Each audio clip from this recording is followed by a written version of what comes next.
আসসালামু আলাইকুম। ওয়ালাইকুম আসসালাম। ভাই সাহেবের নাম কি?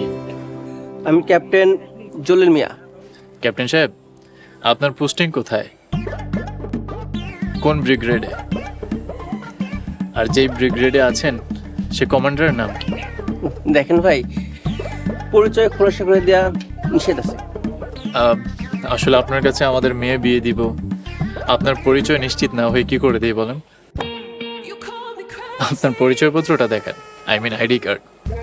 আচ্ছা ভাই, আপনি কে? আপনাকে এখন আইডি কার্ড দেখাবো? জলিল সাহেব, আমাদের মামা কর্নেল, তো মামার কাছে আপনার বিষয়ে একটু খোঁজ খবর নেবো এই আর কি। আপনারা কিন্তু আমার অপমান করতেছেন। আপনারা একদিন আমার বাসায় আসেন, তাহলে আপনার সন্দেহ দূর হয়ে যাবে। তার মানে আপনি আপনার পরিচয় দিবেন না, কোথায় পোস্টিং সেটাও বলবেন না। তার মানে আপনি কি ভুয়া আর্মি ম্যান? মুখ সামলে কথা বলবেন। এখানে বিয়ে করতে আসছি, কোনো ইন্টারভিউ দিতে আসি নাই। আশ্চর্য। রবিন, তোর মামাকে একটা ফোন দে, তোর মামাকে ফোন দিয়ে ওনার সাথে একটু কথা বলিয়ে দে। যেহেতু উনি আর্মি পারসন, আশা করি কোনো সমস্যা হবে না।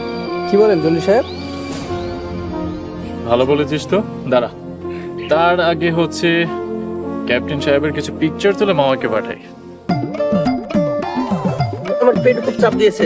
এই টয়লেটটা কোন দিকে? আরে যাবেন তো, আগে পরিচয়পত্রটা দেন, তারপরে যাবেন। দেখে